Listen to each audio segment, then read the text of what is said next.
Hello my dear students, welcome to my channel the English teacher where you learn your subject in easiest way. तो बच्चों, आज हम class 12th का first chapter लेकर आए हैं इंग्लिश का, यानी कि फ्लेमिंगो की फर्स्ट चैप्टर। ठीक है, और देखिए, ये भी देखिए कि चैप्टर का फर्स्ट जो है नेम क्या है, द लास्ट लेसन। ठीक है, द लास्ट लेसन चैप्टर का फर्स्ट नेम है, और ये जो है मैं पहला लेसन शुरू भी कर रहा हूँ, है ना थोड़ा सा स्ट्रेंज, तो कोई बात नहीं। चलिए शुरू करते हैं इस चैप्टर को, और इसका हम डिटेल्ड एक्सप्लेनेशन करने वाले हैं बच्चों, क्लास 12th के स्टूडेंट्स के लिए, जो कि आपको हर तरह से बता देगा, ये क्लियर कर देगा कि इस चैप्टर में आखिर है क्या। ठीक है, तो जैसा कि नाम से ही जानते हैं हम इसके, chapter first the last lesson, लिखा है अल्फांसो डॉडेट ने, who was the French novelist and short story writer. तो यह भी एक शॉर्ट स्टोरी है बच्चों, जिसका नाम है द लास्ट लेसन, यानी कि अंतिम पाठ। तो बच्चों देखिए, यहाँ पे पहले जो हम चैप्टर की जो बैकग्राउंड में जाएंगे अगर, तो जो बैकग्राउंड सेट है इस चैप्टर का, वह कहाँ से शुरू होता है, फ्रैंको प्रशियन वार से, जो कि हुआ था 1870 और 1871 में। ठीक है, अब ये प्रशिया क्या है और फ्रैंको का मतलब क्या है, ये समझिए। देखिए, फ्रैंको मीन्स फ्रांस, और प्रशियन वार यानी कि फ्रांस और प्रशिया, इनके बीच में युद्ध हुआ था, वार हुआ था। प्रशिया उस समय जो है कुछ कंट्रीज़ को मिलाकर बना था, जैसे उसमें शामिल थे कौन कौन, पोलैंड शामिल था बच्चों, साथ ही साथ ऑस्ट्रिया के कुछ पार्ट्स उसमें शामिल थे, और जर्मनी उसमें शामिल था। ठीक है, तो इतने सारे देशों को मिला करके बना था प्रशिया। तो इसके बीच में फ्रांस और प्रशिया के बीच में वार हुआ था, जिसमें फ्रांस हार गई थी और प्रशिया की जीत हुई थी। उससे प्रशिया का जो रूलर था वह था बिस्मार्क। ठीक है, तो बच्चों ये आप ध्यान रखिएगा, 1 मार्क्स के क्वेश्चन में भी अक्सर क्वेश्चन पूछे जाते हैं। देखिए, यहाँ पर जो बैकग्राउंड सेट है वह तो वार का हो गया, फ्रैंको प्रशियन वार का। ठीक है, और उस समय जो है इसमें हमको 2 थीम पता चलती है इस चैप्टर के माध्यम से। 2 थीम का मतलब इसमें 2 मैसेज करने में होता है चैप्टर का, कि इस वार से पहली चीज़ क्या है, इस वार से जो वहाँ के सामान्य जन लोग होते हैं, यानी कि the people of the country, उन पर क्या इम्पैक्ट पड़ता है, ये तो पहली चीज़ है। दूसरा जो मैसेज करने में होता है वह यह है कि इसमें लैंग्वेज जो है, राष्ट्रभाषा जो है, अगर वह देश से चली जाए तो इससे नॉर्मल लाइफ पर क्या असर पड़ता है, यानी कि राष्ट्रीयता जो होती है वह चली जाए या फिर राष्ट्रभाषा को छोड़ देना पड़े तो उससे कितना दुख होता है, यह इस चैप्टर में बच्चों दिखाया गया है। तो चलते हैं और शुरू करते हैं इसके समरी को, और हम इसको शुरू करेंगे पॉइंट वाइज, जैसा कि हम अक्सर करते आए हैं और इसको समझते आए हैं। देखिए, जो पहला चीज़ है बच्चों, इसमें हम देखते हैं कि इसमें एक कैरेक्टर है एक बच्चे का, वह नाम है उस लड़के का फ्रांस। तो फ्रांस जो है एक स्कूल गोइंग स्टूडेंट है, वह स्कूल जाता है, और वहाँ पे जो है France fear and the day, यहाँ पे एक चीज़ का हम जिक्र करना चाहते हैं। फ्रांस जो है बहुत डरा रहता है, क्योंकि उसके जो टीचर हैं मिस्टर एम हैमल, उन्होंने उसको होमवर्क दिया हुआ था पार्टिसिपल्स को लर्न करके आने का। तो यहाँ पर जो डर है किसका, फ्रांस का, वो इस बात का है कि उसने पार्टिसिपल्स को अच्छे से लर्न नहीं किया है। ठीक है, तो उसको डांट पड़ेगी, एम हैमल उसको डांटेंगे और संभवतः उसको पनिशमेंट मिल सकता है। इसकी वजह से वो बहुत डरा हुआ है, और उस दिन का जो जिक्र है इस चैप्टर में शुरुआत में हमको मिलता है कि उस दिन जो है मॉर्निंग का टाइम था, और जो बर्ड्स हैं, बर्ड्स वर चैपिंग, जो पक्षी चहचहा रहे हैं, and in the back side of the Shaw mill there were the Prussian armies drilling. तो जो प्रशिया की जो सेना है वह ड्रिल कर रही है बच्चों। ठीक है, तो उनकी आवाज़ आ रही है, यानी कि डे भी काफ़ी वार्म है और ब्राइट है। ऐसे कंडीशन में जो है फ्रांस चाहता है कि वह बंक मार दे, यानी उस दिन गैप कर दे और बाहर ही रहे। ठीक है, स्कूल न जाए। लेकिन लास्टली वो क्या करता है, लास्टली उसने अपने मन को डिटरमाइन करता है कि नहीं, I have to go to school anyhow, मुझे स्कूल जाना ही है। तो वह स्कूल की तरफ बच्चों रवाना हो जाता है। फिर सेकेंड देखिए पैराग्राफ, इसमें जो हम बताएंगे आपको, द बुलेटिन बोर्ड, ये सेकेंड पॉइंट है। यहाँ पर टाउन हॉल को पार करते ही फ्रेंच की नज़र पड़ती है बुलेटिन बोर्ड पर। वहाँ पर बुलेटिन बोर्ड का मतलब वहाँ पर कुछ सूचना पट होते हैं, जहाँ पर कुछ क्राउड हमेशा खड़ी रहती है। एक क्राउड वहाँ पर लगे न्यूज़पेपर्स को पढ़ती है। स्टूडेंट्स देखिए, वहाँ पर तमाम तरह की खबरें आती रहती हैं। तो अब जैसे ही फ्रांस वहाँ पर टाउन हॉल क्रॉस करता है और सामने देखता है कि बुलेटिन बोर्ड के आगे क्राउड लगी हुई है, वहाँ पर लोग जो है न्यूज़पेपर्स पढ़ते रहते हैं। एक्चुअली वहाँ पर पिछले 2 साल से बुरी खबर आ रही थी फ्रांस के बारे में, यही कि फ्रांस युद्ध हार रही है, फ्रांस युद्ध हार गई भी है, और तमाम ऐसी खबरें, या फिर आर्मी में जो है सेना के अधिकारियों ने भर्ती संबंधी कुछ आदेश जारी किए हैं, कुछ कानून जारी किए हैं। ये सारी खबरें उसमें पढ़ने को मिलती थी। तो इन सब खबरों को वह नोटिस करते हुए आगे बढ़ता है, लेकिन तभी जो है वहाँ से जैसे ही वह थोड़ा जल्दी में निकलना चाहता है, क्योंकि वह डरा भी रहता है कि मुझे लेट भी हो रहा है, तो वह जल्दी निकलना चाहता है। तो वहाँ पर एक वैक्टर नामक जो है ब्लैक स्मिथ होता है, लोहार होता है, with his helper he was also reading the newspaper. वह उसको बुलाता है, कहता है बेटा ऐसा करो ना लड़के कि इतना तेज़ भागने की तुमको ज़रूरत नहीं है, आराम से, अब बहुत टाइम है तुमको पहुँचने का, आराम से पहुँचोगे, ठीक है। तो अब ये सुन करके जो ये फ्रांस है उसको लगता है कि कहीं यह मेरे ऊपर मॉकिंग तो नहीं कर रहा है, he was not making a joke to me, ऐसा तो नहीं है कि ये मेरे ऊपर जोक कर रहा हो, मजाक उड़ा रहा हो मेरा।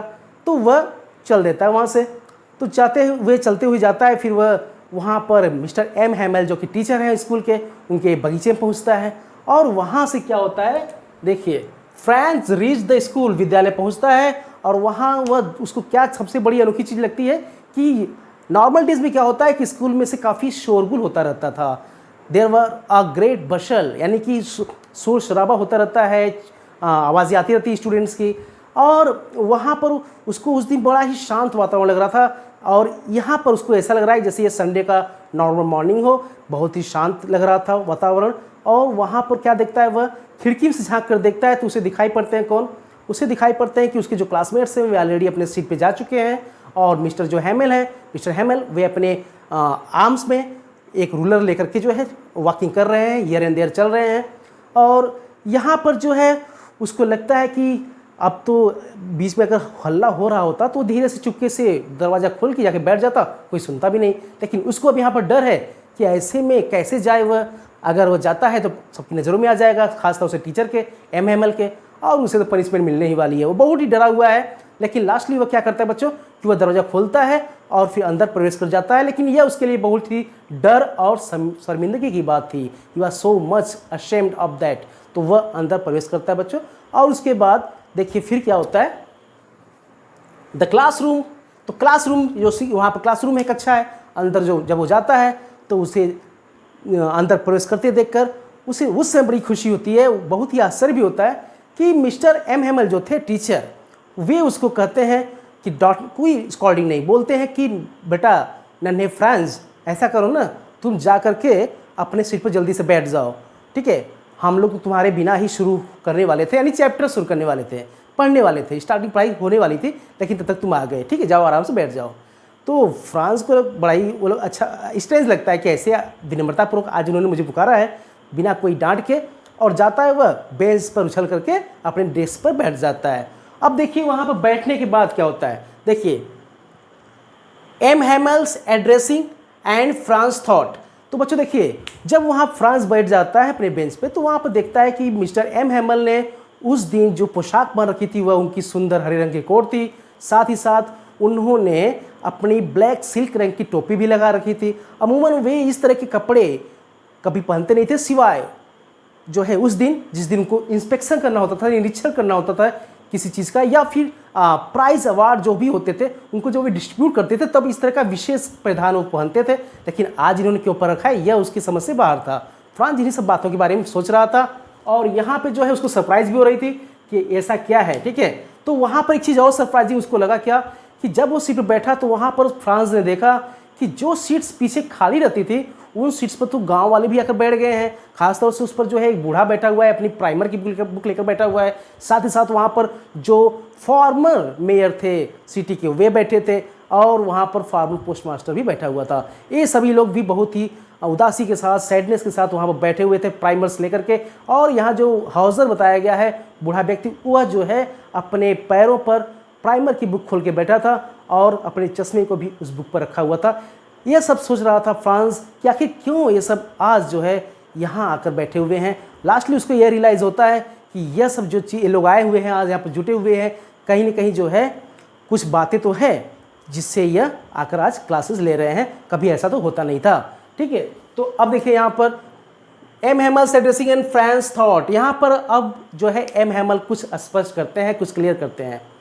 बच्चों मिस्टर एम हैमेल बताते हैं कि बर्लिन से आदेश आया है कि अब से जो है यहाँ पर, चूँकि देखिए यहाँ पर 2 डिस्ट्रिक्ट्स होते हैं, एक डिस्ट्रिक्ट तो था आपका अल्सेस और एक था लॉरेन, ठीक है। ये दोनों जो है डिस्ट्रिक्ट्स गए हैं फ्रांस वाले, यानी जो फ्रांस कंट्री है उनके यहाँ से ये दोनों डिस्ट्रिक्ट निकल चुकी है। इस पर कब्जा हो चुका है किसका?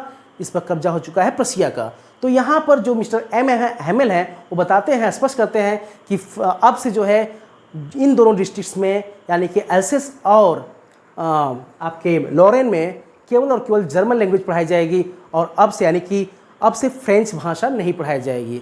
तो यहाँ पर मिस्टर हैमेल इस बात को क्लेरिफाई कर देते हैं और बताते हैं कि कल से एक नया टीचर आने वाला है, जर्मन टीचर आएगा, वहीं आपको नॉलेज देगा, वहीं आपको पढ़ाएगा और अब कल से यह फ्रेंच यहाँ नहीं पढ़ाई जाएगी। इसके बाद जो है यहाँ पर अब उन्होंने संबोधित किया इस बात को, जब उन्होंने जानकारी दे दी कि अब यहाँ पर फ्रेंच नहीं पढ़ाया जाएगा, तो इसके बाद देखिए क्या होता है। इसके बाद जो फ्रेंच का थॉट आता है वही आता है कि वो यही कारण था, इसका मतलब यही वजह है। तो क्या वो जो बुलेटिन बोर्ड पे सब लोग पढ़ रहे थे, क्या इसी न्यूज़ को तो नहीं पढ़ रहे थे? यही संभवतः न्यूज़ था उस समय। और यहाँ पर फ्रांस को यह इस बात का रियलाइज़ होता है कि वो कितनी बड़ी गलती की थी मैंने न पढ़कर। ठीक है, मैंने फ्रेंच कभी नहीं पढ़ा, अभी तो मैंने पढ़ना शुरू किया था, मुझे अच्छी तरह से पढ़ना भी नहीं आता, लिखना भी नहीं आता, और अभी जो है फ्रेंच बंद भी हो जाएगा, फ्रेंच की टीचिंग भी बंद हो जाएगी, फ्रेंच की लर्निंग भी बंद हो जाएगी। यह बहुत ही सैड न्यूज़ है, ऐसा फ्रांस सोचता है। इसके बाद वो जो है बहुत ही अफसोस करता है कि उसने बड़ी गलती की कि वह सिर्फ और सिर्फ जो है हमेशा सार पर स्लाइडिंग करता रहा, अंडों की खोज करता रहा और अपना टाइम जो है वेस्ट करता रहा। इस सबसे बहुत ही वह दुखी है यहाँ पर फ्रांस। और अब उसको रियलाइज़ होता है कि ये लोग आए हैं, ग्रामीण लोग जो बैठे हुए हैं यहाँ करके, ये ज़रूर इस जो टीचर है यह हैमेल, इसके 40 साल की निष्ठावान जो सेवा इसने देश की है, गांव वालों की है टीचिंग के द्वारा, इसको लोग जो है सुनने आए हैं, इसके सम्मान में सुनने आए हैं, इसको विदा करने आए हैं और यह भी अफसोस प्रकट करने आए हैं कि उन्होंने इतने दिनों तक वे स्कूल नहीं गए और लर्निंग नहीं ली। साथ ही साथ उन्हें अपने देश के प्रति सम्मान देने का यह एक आखिरी मौका था जो वे अपने तरीके से प्रस्तुत करने आए थे। तो यहाँ पर इन सारी बातों के विचार फ्रेंच के दिमाग में बच्चों आ रहे थे। और फिर देखिए इसके बाद वह जो है क्या सोचता है कि उसने कभी पढ़ा नहीं, उसने कभी ध्यान नहीं दिया था, ये जो बुक्स उसके लिए इतने भारी लग रहे थे ढोने में, ले जाने और ले आने में, इसका वह हमेशा उसको अब दुख होगा क्योंकि वह भारीपन के नाते ही उनको नहीं कैरी कर पा रहा था और नहीं पढ़ रहा था। लेकिन अब उसे इन बुक्स से बहुत ही लगाव हो गया था, ख़ास तौर से history of the science books और साथ ही साथ ग्रामर की बुक से, क्योंकि वह अब इनसे काफ़ी प्रेम करेगा, इन्हें अच्छे से पढ़ेगा। साथ ही साथ बच्चों फ्रांस जो है ना, यहाँ पे फ्रांस उस टीचर के प्रति भी अब सम्मान देता है हैमेल के प्रति, क्योंकि वह अब संभवतः उससे दोबारा कभी मिल नहीं सकेगा, इसलिए वह उसे बहुत मिस करेगा। और साथ ही साथ यहाँ पर एक बात स्पष्ट करता है फ्रांस कि भले ही कितने भी मिस्टर हैमेल निष्ठुर क्यों न हो वे रूलर के साथ पीटते हो या फिर कितने ही बदमिजाज क्यों न हो, लेकिन अब वह उन्हें बराबर याद करेगा और इस तरह से अब उन्हें बहुत मिस करेगा। यहाँ पर यह फ्रांस क्लियर करता है और सॉरी फील करता है। ठीक है, देखिए आगे। इसके बाद बच्चों देखिए नेक्स्ट जो पॉइंट है वह है फ्रांस आंसर टू पार्टिसिपल्स। तो इन्हीं सब विचारों में फ्रांस खोया रहता है, तभी जो है नाम पुकारा जाता है फ्रांस का हैमेल के द्वारा और फ्रांस अपने विचारों से जागता है और खड़ा होता है। वह समझ जाता है कि बस करो, मुझे अब पार्टिसिपल्स के आंसर देने ही होंगे।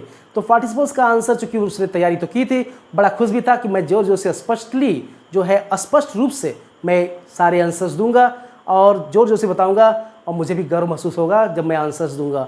लेकिन पहले ही वर्ड्स में वो उलझ जाता है। He does not utter a word in the questions of participles, he does not reply, वह जो है उत्तर नहीं दे पाता। तो यहाँ पर जो है पहले प्रश्नों में ही वह उलझ जाता है और आंसर्स नहीं दे पाता फ्रांस। तो इसके बाद फ्रांस खड़ा रहता है बेंच को पकड़ करके और उसे बड़ी शर्मिंदगी महसूस होती है, ऊपर देखने की हिम्मत नहीं होती उसको। और इसी समय हैमेल उसको कहते हैं कि फ्रांस तुम्हें डरने की ज़रूरत नहीं है, मैं तुम्हें डांटूंगा नहीं, लेकिन निसंदेह तुम्हें बहुत बुरा फील हो रहा होगा फ्रांस, तुम अपने आप में यह महसूस कर रहे होगे कि तुम अपने आप में ही बहुत सॉरी फील कर रहे होगे कि तुमने अच्छे से पढ़ा नहीं।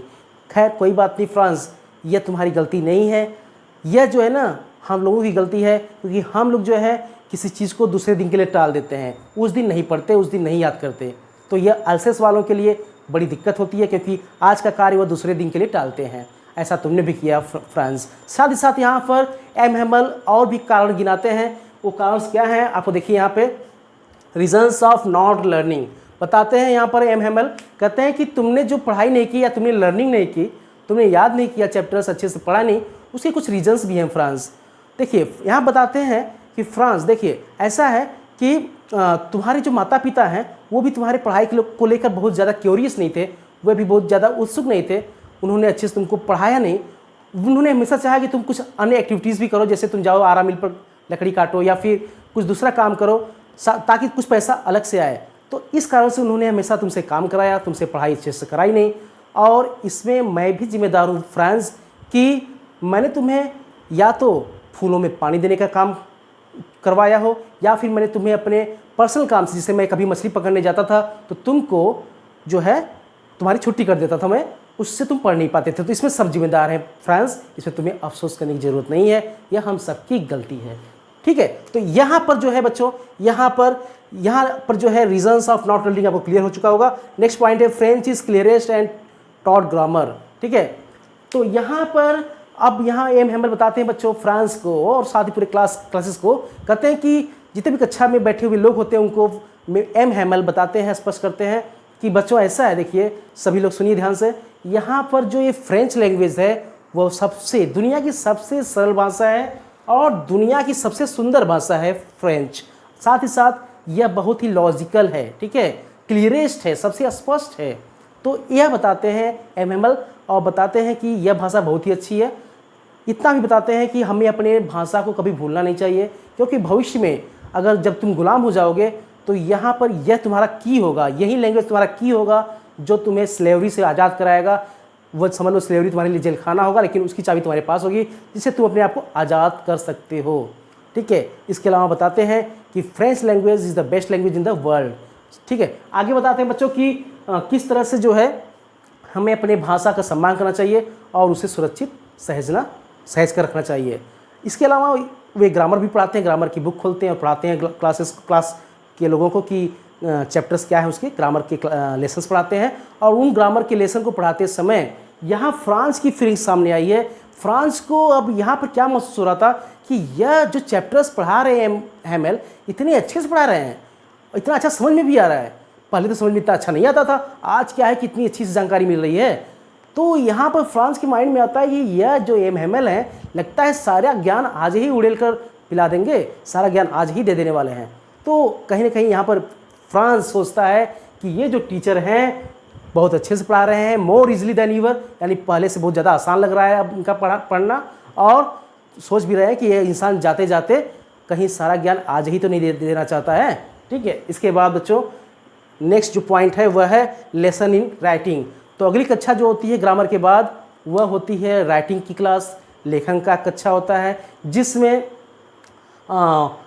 राउंड हेड से रिटेन होता है, कॉपीज़ होती हैं, नए कॉपीज़ एम हेमल ने पहले से ही बच्चों को देने के लिए रख रखे होते हैं क्लासेस में, और उनको वे डिस्ट्रीब्यूट करते हैं, सभी बच्चों को देते हैं। यहाँ फ्रांस बताता है कि कैसे वह जो हाथ से बनाए हुए कुछ वर्ड्स थे जिसमें लिखा हुआ था फ्रांस अल्सेस, वे लग रहे थे कि वे फ्लैग्स जैसे हों, और सबके डेस्क पर जो कापियाँ खुली उस पर लिखने के लिए, तो लग रहा था कि वो रॉड की सहायता से लटका दिए गए फ्लैग्स फहरा रहे हैं, क्लास में झंडे फहराए गए हैं। इतना सुंदर और अच्छा लग रहा था वह दृश्य। ठीक है, यहाँ फ्रांस इस बात को बताता है कि किस तरह से छोटे बच्चे भी बहुत ही तन्मयता से अपनी ड्राइंग कर रहे थे, यहाँ तक कि भौरे भी क्लास में आते हैं, गुंजन करते हैं, लेकिन छोटे बच्चे मुंह नहीं करते, हिलते तक नहीं और अपने ड्राइंग करते रहते हैं। ठीक है, साथ ही साथ यहाँ ये बताया गया है कि फ्रांस सोचता है कि ऊपर जो कुछ कबूतर हैं, पिजन्स हैं, वे जो है कुछ आवाज़ें निकालते हैं गुटरगू की, लेकिन फ्रांस के माइंड में आता है कि क्या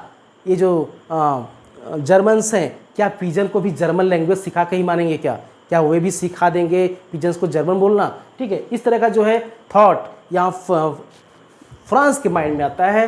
ठीक है बच्चों, ठीक है। इसके बाद देखिए नेक्स्ट पॉइंट जो है वह है कि हेमल्स स्टीयरिंग द क्लास। मीनवाइल यहाँ पर जो एम हेमल टीचर हैं अपनी कुर्सी पर बैठे रहते हैं और पूरी क्लास को घूर कर देखते हैं, कभी इधर देखते हैं तो कभी उधर देखते हैं। एक्चुअली यहाँ पे फ्रांस सोचता है कि क्या ये जो पिक्चर है क्लास की, क्या उसको अपनी नज़रों में एकदम कैद करके रखना चाहते हैं एम हेमल, इसको कभी भूलना नहीं चाहते हैं, इसलिए उसको हमेशा के लिए अपने माइंड और मन में, मस्तिष्क में बसा लेना चाहते हैं। तो ऐसे विचार फ्रांस के माइंड में आता है। फ्रांस की जो कक्षा होती है उसके बाहर ही, विंडो के बाहर एम हैमल का छोटा सा बगीचा होता है। तो वहाँ पर उन्होंने कई ट्रीज़ लगाई थी, जिसमें से कि कुछ ट्रीज़ उनके जो इसका स्कूल है उसकी छतों पर पहुँच चुकी थी। इसमें एक होपवाइन की भी ट्री का नाम आता है, जिसकी जो है लताएँ रूफ तक पहुँच गई थी। और इन सारी चीज़ों का बहुत ही अच्छे ढंग से रख रखाव एम हैमल ने किया हुआ था। अब इन सब चीज़ों को 40 साल से सहेज कर एम हैमल ने रखा था, उसको छोड़कर जाना अगले दिन बहुत ही दुखदाई होगा एम हैमल के लिए। साथ ही साथ ऊपर छत पर उनके बहन के पैकिंग करने की जो आवाज़ें आती हैं वह सुनना एम हैमल के लिए कितना कष्टदायी होगा कि कल ही वे इस विद्यालय को छोड़कर चले जाएंगे और इस देश से चले जाएंगे। तो यहाँ पर सारे जो है दुखों का वर्णन है जो फ्रांस अपने मन में सोच रहा होता है। ठीक है, तो यहाँ नेक्स्ट पॉइंट जो बच्चों है वह यह है history class and the last lesson.